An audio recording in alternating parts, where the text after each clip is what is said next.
香港之所以叫香港，全因一種樹——土沉香樹。根據歷史記錄，遠至古代宋朝年間，居住喺沙田瀝源同大嶼山沙螺灣嘅居民，已經大量種植土沉香樹。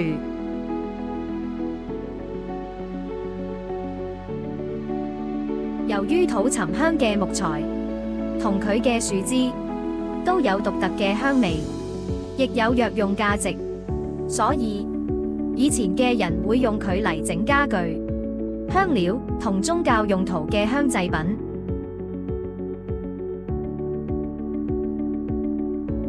當時嘅人會將土沉香嘅木材同製品集中喺尖沙咀碼頭，用舢板，即係小木艇，運到香港仔，再經水路運返廣州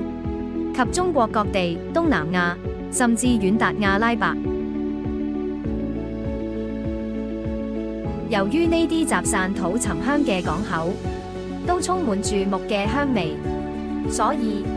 被人們稱為香港。後來香港呢個名更成為整個海島嘅名稱。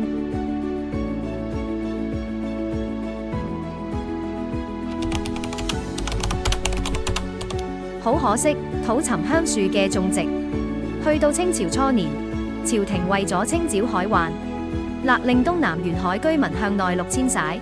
因此種植土沉香嘅農民被迫離開，呢個行業更逐漸式微。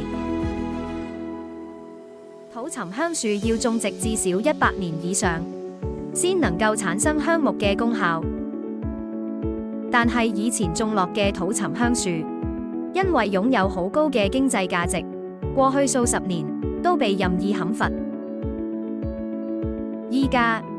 土沉香樹已經被列入易危品種，亦係中國國家2級保護植物了。